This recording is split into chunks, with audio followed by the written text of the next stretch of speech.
अस्सलामु अलैकुम रहमतुल्लाहि व बरकातुहू।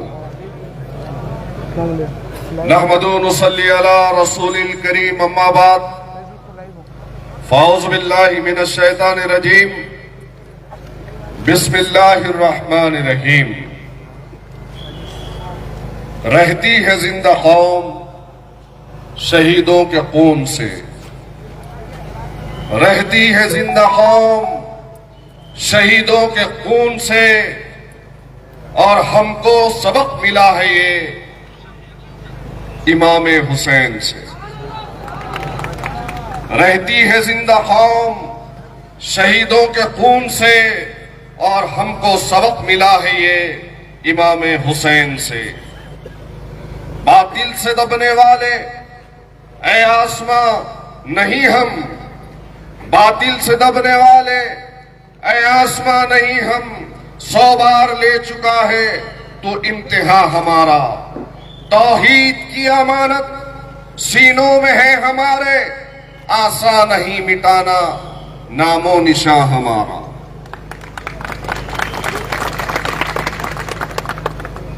आज के इस एहतजाजी जलसे में मौजूद,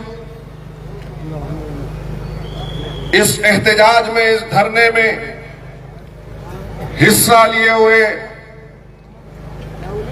नांदेड़ के तमाम गयूर मुसलमानों,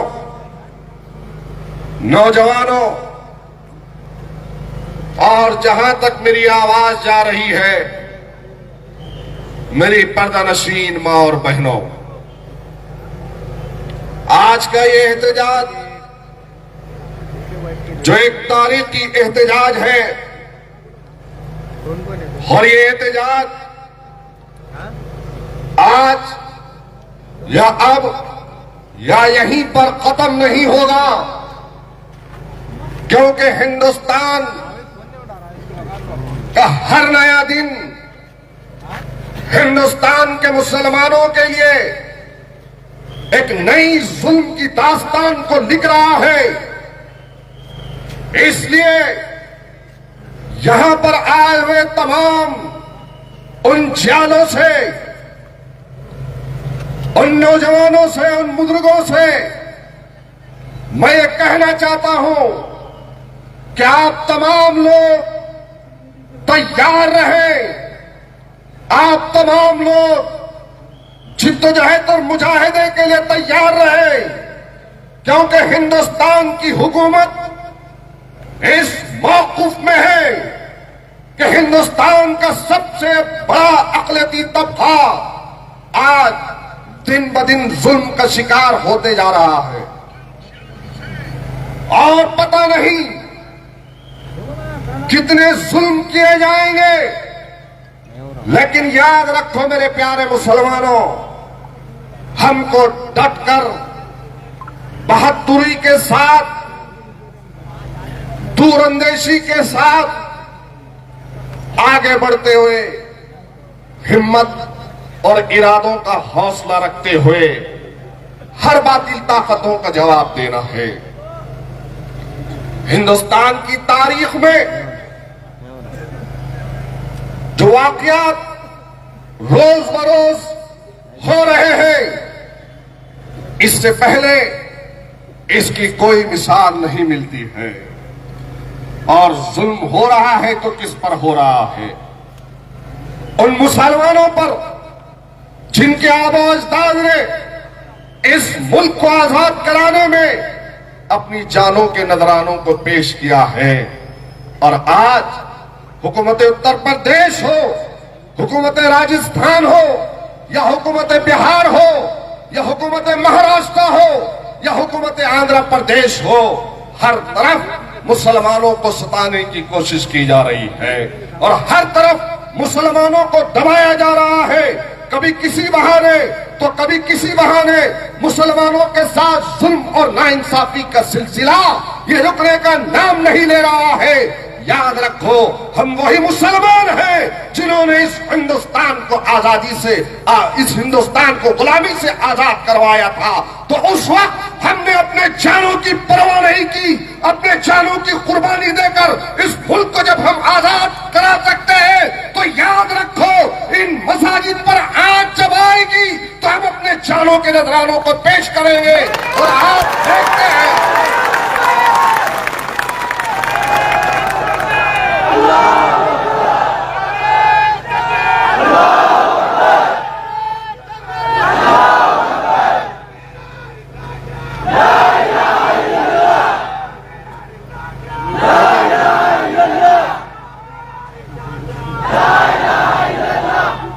अरे हम बुज़दिल कौम नहीं हैं,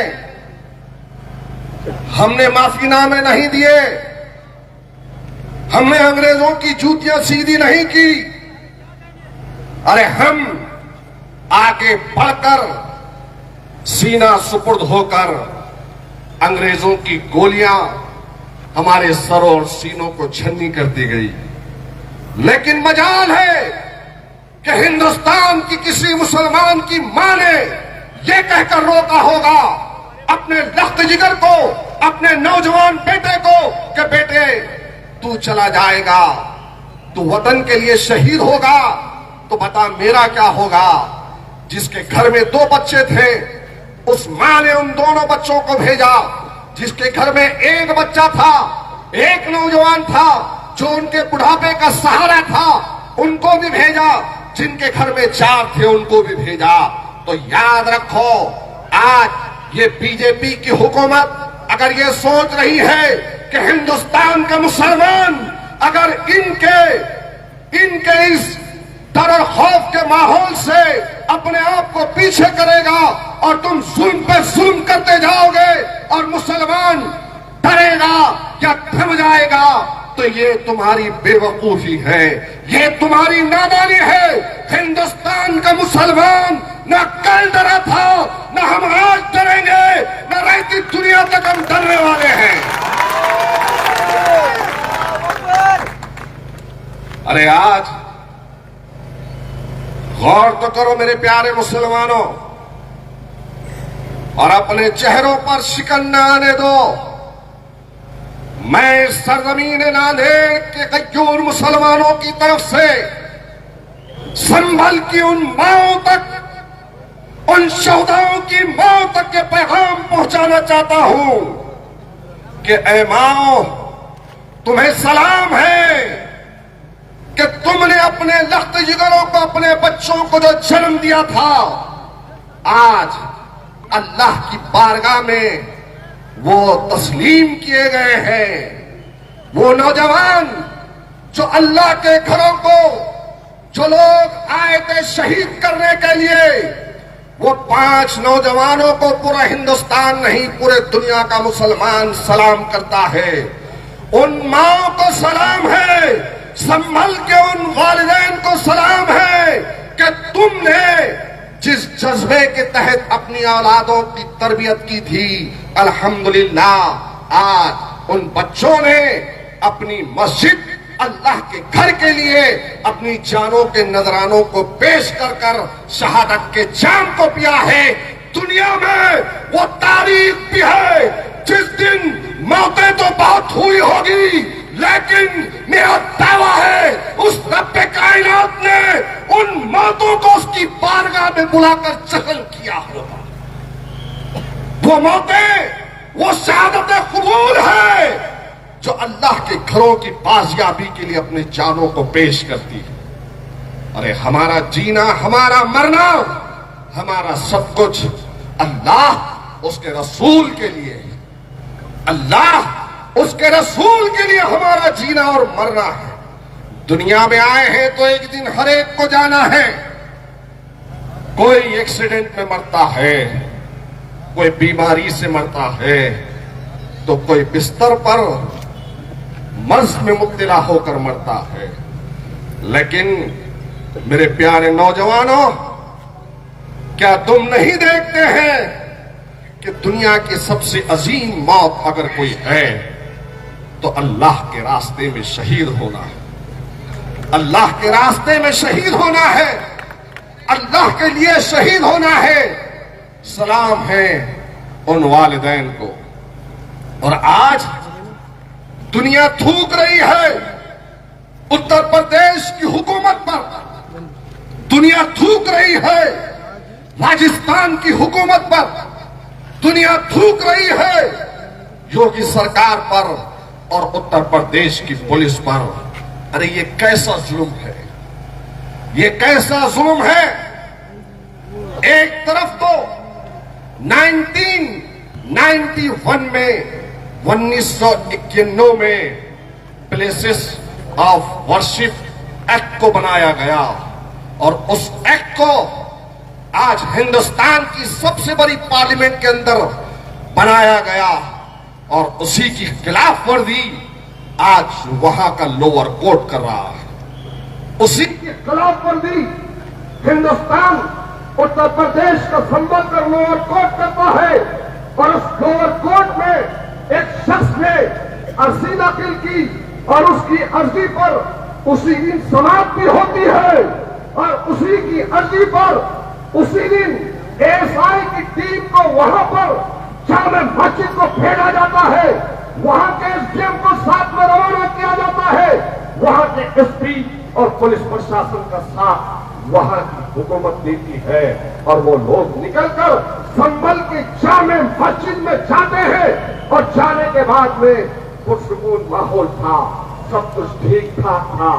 सर्वे होता है और सर्वे खामोशी के साथ, अमन के साथ, पीस के साथ होता है।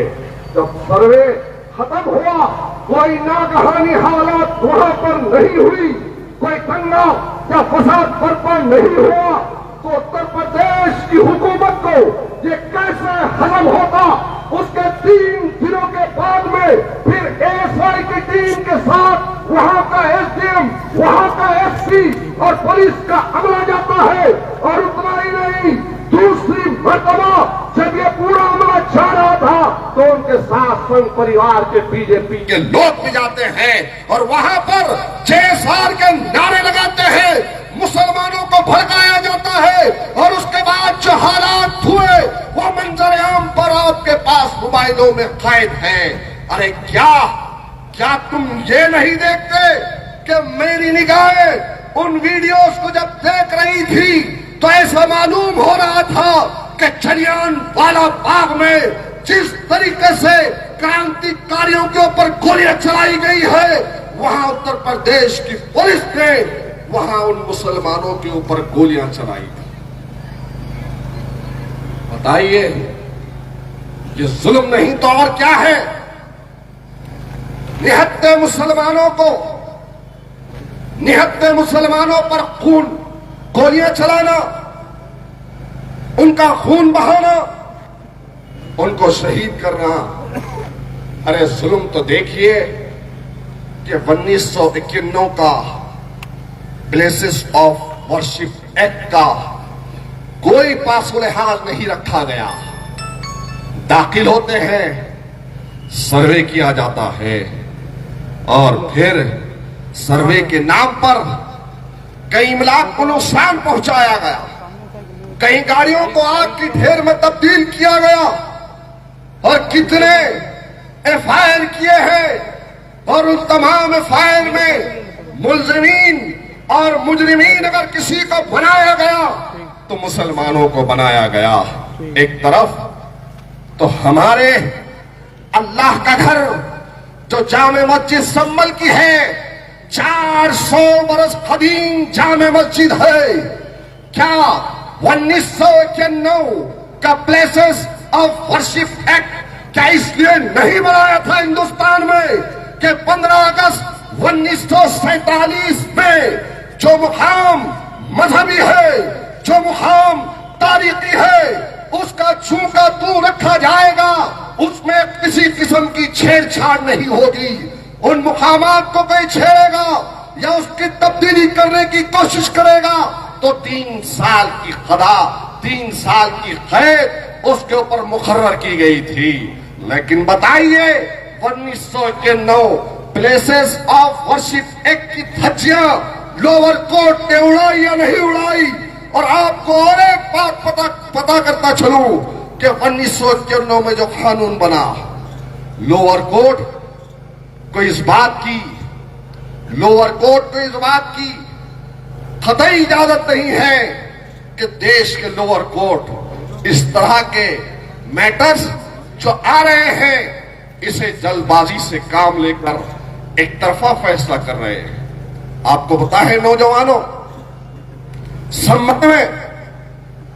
संभल में जामे मस्जिद के फैसले से पहले होना तो यह चाहिए था कि लोअर कोर्ट दोनों फरीकैन की बात सुनता, जो एप्लीकेंट था उसकी भी बात को सुनता और जो फरीक है दूसरा उसकी भी बात को सुनता। लेकिन कोर्ट ने एक तरफा बात को सुना और एक तरफा बात को सुनकर एक फैसला दे दिया। एएसआई की टीम भी पहुंची पुलिस के साथ में और फिर एक तरफा फैसला दे रहा है, जबकि 100 साल पुराने मैटर्स लिमिटेशन एक्ट की धारा में बैठते ही नहीं है। सिविल मैटर्स के बारे में अगर यहां पर उपला की टीम या वकील होंगे तो कहेंगे कि जितने भी 100 साल पुराने मैटर्स हैं ये लिमिटेशन एक्ट में इसकी धारा में नहीं आते। फिर क्या जरूरत थी 400 साल कदीम मस्जिद का सर्वे इस बुनियाद पर कराया जाता है कि एक ने पिटीशन दी कि यहां पर एक शिवलिंग नजर आता है, तो दूसरी तरफ 800 बरस कदीम दरगाह हिंदल वली शहंशाह हिंद हजरत ख्वाजा मोइनुद्दीन चिश्ती रहमतुल्लाह अलैह, जिनके आस्थाने पर न सिर्फ मुसलमान जाता है, हिंदू भी जाते हैं, तमाम मजहब के मानने वाले अपने उम्मीदें, अपनी मन्नतों और मुरादों को वहां पर मांगने जाते हैं। 800 बरस पुरानी दरगाह, उस आस्थाने में भी इनको शिवलिंग नजर आ रहा है। अरे कहां कहां शिवलिंग नजर आ रहा है, कहां कहां, यहां नजर आया, वहां नजर आया, इधर नजर आया, उधर नजर आया, अरे कहां कहां नजर आ रहा है। 800 बरस कदीम अजमेर की दरगाह। अरे क्या तुम भूल गए कि तुम्हारे कई प्राइम मिनिस्टर्स, तुम्हारे कई वजीर आजम हिंदुस्तान में जो दहली की कुर्सी पर बैठते हैं, कईयों ने जाकर उस आस्थाने पर चादरों को चढ़वाया है। अरे क्या करना चाहते हो, किस तरफ इस मुल्क को ले जाना चाहते हो, किस तरफ यह मुल्क जा रहा है। मस्जिदों के अंदर पहले, सबसे पहले तुमने बाबरी मस्जिद को आस्था की बुनियाद पर फैसला सुनाया, तो उसी वक्त अलहाज बादशाह सौद्दीन अवैसी साहब ने कहा था कि इस मुल्क में जो फैसला हुआ है आस्था की बुनियाद पर हुआ है, एविडेंस की बुनियाद पर यह फैसला नहीं हुआ। और जब सुप्रीम कोर्ट ने अपने ऑर्डर को सुनाया, अपने जजमेंट को सुनाया, तो तमाम तर नुकात उसके अंदर शामिल थे और यह मान भी गया था कि बाबरी मस्जिद थी, किसी मंदिर को तोड़कर नहीं बनाया। लेकिन उसके बावजूद भी जजमेंट में ये ऑर्डर्स दिए गए, ये कहा गया कि हिंदुओं की आस्था है, हिंदुओं की आस्था है। ये कहकर एविडेंस को परे रखते हुए, शहादतों को बाजू रखते हुए एविडेंस को खत्म किया गया और आस्था की बुनियाद पर फैसला होता है। बाबरी मस्जिद के बाद में ज्ञानवापी के अंदर इनको शिवलिंग नजर आया, ज्ञानवापी के बाद में संभल की जामे मस्जिद के अंदर इनको शिवलिंग नजर आता है, संभल की जामे मस्जिद के बाद में अजमेर के ख्वाजा मोइनुद्दीन चिश्ती रहमतुल्लाह अलैह जो हिंदल वली है, इनके आस्थाने में, इनकी दरगाह में उनको शिवलिंग नजर आता है। अरे आज हिंदुस्तान को तुम कहां ले जा रहे हो? हमको कमजोर ना समझो, हमको कमजोर ना समझो। हम शहादतों को ऐसे गले लगाते हैं, हम शहादतों को ऐसे गले लगाते हैं जैसे तुम जिंदगियों को चूमते हो। हमको डराने की, धमकाने की कोशिश ना करो। और याद रखो मेरे प्यारे मुसलमानों, डरी हुई कौम अपनी बुज़दिली को सब्र का नाम देकर आने वाली नस्लों को बुज़दिल बनाती है। मेरी बात अगर गौर से सुन रहे होंगे तो बड़ी जिम्मेदारी के साथ इन जुमलों को कह रहा हूं कि डरी हुई कौम अपनी बुज़दिली को सब्र का नाम देकर आने वाली नस्लों को बुज़दिल बनाती है, और बहादुर कौमें अपने ऊपर होने वाले जुल्म और नाइंसाफी का मुकाबला बहादुरी से करते हुए अपने हक को हासिल करने के लिए अपनी जानों की कुर्बानी देकर आने वाली नस्लों को बहादुरी का पैगाम देती है। क्या तुम आने वाली नस्लों को डर, खौफ, बुज़दिली का पैगाम देना चाहते हो? क्या तुम आने वाली नस्लों को बुज़दिली का पैगाम देना चाहते हो, या तुम बहादुरी का पैगाम देना चाहते हो?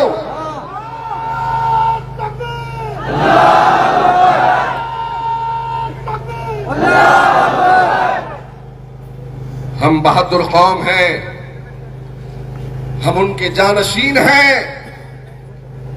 जिनको अंग्रेजों ने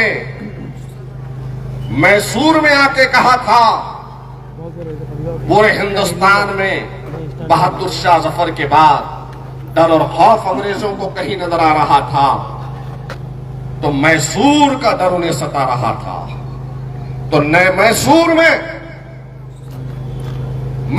में अंग्रेजों ने अपनी तरफ से एक इलायची को भेजा और कहा कि हम तो पूरे हिंदुस्तान को फतेह कर रहे हैं, लेकिन हम नहीं चाहते कि जहां पर आपकी हुक्मरानी है, जहां पर आपकी सल्तनत है मैसूर में, हम आप ही को बादशाह रखेंगे, आप ही यहां के सुल्तान रहेंगे। मैसूर के हजरत शहीद टीपू सुल्तान रहमतुल्लाह अलैह से कहा कि हम चाहते हैं कि तुम हमारी हुकूमत के अंदर आ जाओ, हुकूमत आपकी मैसूर में रहेगी और हिंदुस्तान पर हम हुक्मरानी करेंगे। ये पेशकश कैसी पेशकश थी, लेकिन अल्हम्दुलिल्लाह कुर्बान जाए शहीद टीपू सुल्तान रहमतुल्लाह अलैह के रहती दुनिया तक उन बहादुरों के लिए पैगाम दिया। शहीद टीपू सुल्तान रहमतुल्लाह अलैह ने वो तारीख के औराक में उनके खौल को कलमबंद किया गया, और टीपू सुल्तान रहमतुल्लाह अलैह ने कहा कि गीदड़ की 100 बरस की उम्र से शेर की एक दिन की जिंदगी बेहतर।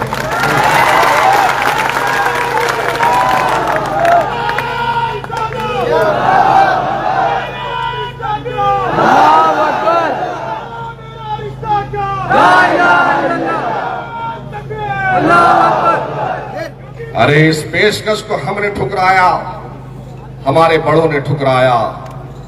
हमको बुज़दिल, डरपोक, खौम न समझो। हमारे आबा-ओ-अजदाद ने जो कुर्बानियों को पेश किया था, उन्हीं की नस्ल है, उन्हीं का खून हमारी रगों में दौड़ रहा। हमको कमजोर न समझो, हमको कमजोर न समझो। याद रखो, इस मुल्क में जो कुर्बानी मुसलमानों की है, उस कुर्बानी की लाज रखो। तारीख के औराक को पलटकर माजी की तरफ देखो कि यही वो हिंदुस्तान के मुजाहिदीन हैं, यही वो हिंदुस्तान का मुसलमान है जिसने इस वतन अजीज को आजाद कराने के लिए अपने सरों और सीनों पे गोलियां खाई। हम पीछे नहीं हटे, हम कल भी पीछे नहीं हटे। और बात तो अब हमारे अल्लाह के घरों की है, और बात तो अब दरगाहों की है, बात तो अब आस्थानों की है। हम कैसे पीछे हटेंगे? मुल्क की आजादी के लिए अपने जानों को पेश किया, अपनी जानों के नजरानों को पेश किया, तो जामे मस्जिद की वो सीढ़ियां, जामे मस्जिद के अतराफ व अकनाफ का इलाका इस बात की गवाही देगा कि जब ये दरिंदे रिवॉल्वर लेकर गोलियों की बरसात करते हुए घुसे थे, तो मुसलमानों ने पीठ पर गोलियां नहीं खाई, अपने सरों और सीनों पर गोलियां खाई।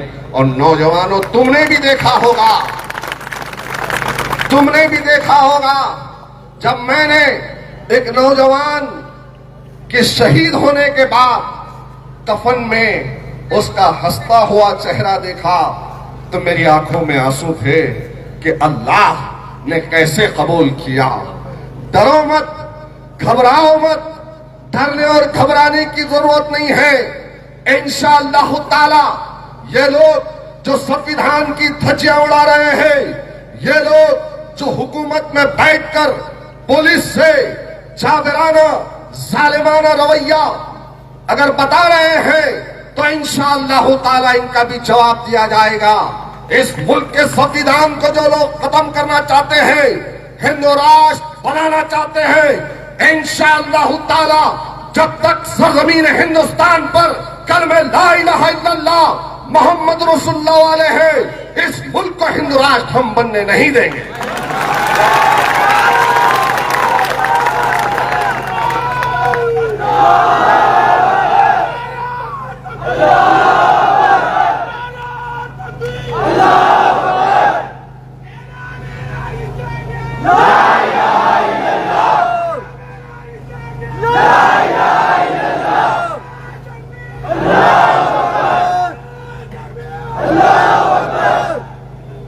यही नारे तकबीर और अल्लाह अकबर की सदाएं देकर नौजवान आगे बढ़ रहे थे संभल में, लेकिन निहत्ते मुसलमानों पर गोलियां चलाई गई। और एफआईआर किस पे होता है पता है आपको? एफआईआर मुसलमानों पे ही होता है और कहा यह जाता है कि आपस में गोलियां चली। वाह, क्या कानून है, क्या कानून के रखवाले हैं। अरे कब तक करोगे, कब तक चलेगा ये सब? तुम हिंदुस्तान की तारीख को नहीं मिटा सकते, ना भुला सकते। तुम हिंदुस्तान के दस्तूर को खत्म करना चाहते हो और सिर्फ एक ही जहनियत के लोगों को बिठाना चाहते हो, ये हरगिज नहीं होगा। इसलिए मैं आप तमाम से अदबन गुजारिश करता हूं कि बिला लिहाज मजहब और मिल्लत जब कभी भी दीन इस्लाम की बात हो, जब कभी भी मसाजिद की बात हो, जब कभी भी हमारे शरीयत में मदाखलत की बात हो, जब कभी भी अल्लाह के घरों को शहीद करने की बात हो या फिर अल्लाह के घरों पर इस किस्म के मामलात हो, तो हम सबको मुत्तहिद और मुनज़्ज़म होना पड़ेगा। मेरे भाई याद रखो, इत्तेहाद एक ताकत है, इत्तेहाद एक ताकत है। इस ताकत को मजबूती के साथ पकड़ो, मजबूती के साथ थामो। लोग बहुत डराते हैं, लेकिन डरने वालों की कभी तारीख नहीं बनी, डराने वालों ने कभी तारीख नहीं बनाई, बुज़दिलों ने कभी तारीख नहीं बनाई। तारीख बनी है तो बहादुरों की बनी है, तारीख बनी है तो अपने जानों के नजरानों को पेश कर जिसने शहादतों के जाम को पिया है उनकी तारीख बनी है।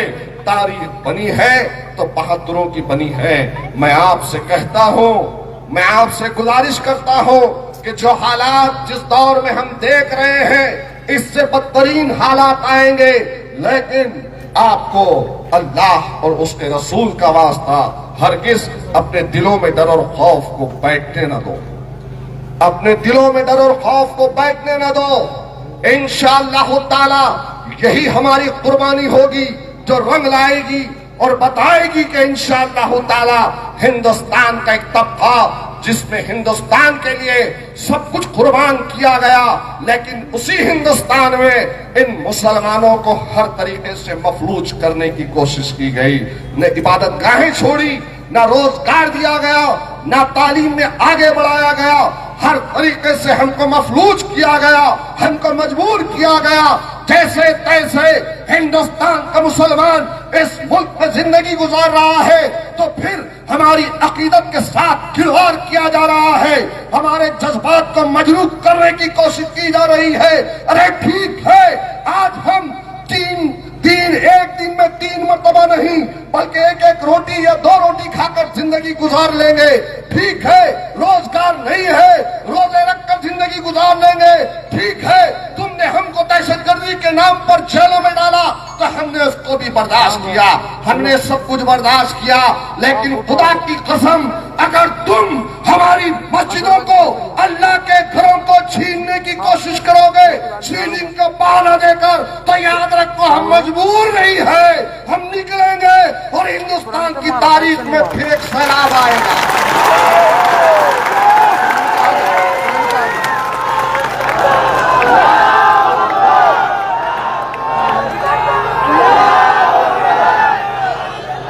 सब कुछ हमने बर्दाश्त किया, लेकिन बर्दाश्त की भी हद होती है। इसलिए मेरे प्यारे मुसलमानों, डरो मत, घबराओ मत। तारीख को हमेशा चंद लोगों ने ही लिखा है, चंद लोगों ने ही लिखा है।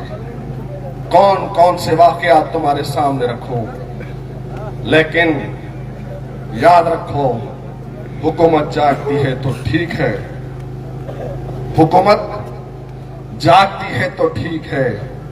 हमारे शहीदों की बच्चों को मुआवजा मिलता है तो ठीक है, इंसाफ के इक़दाम होते हैं तो ठीक है।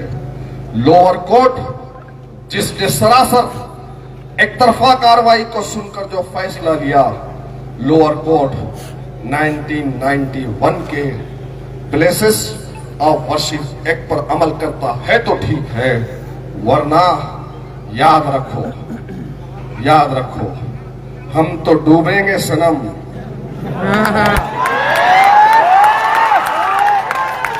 हम तो डूबेंगे सनम। जरा जोर से बोलो, हम तो डूबेंगे सनम।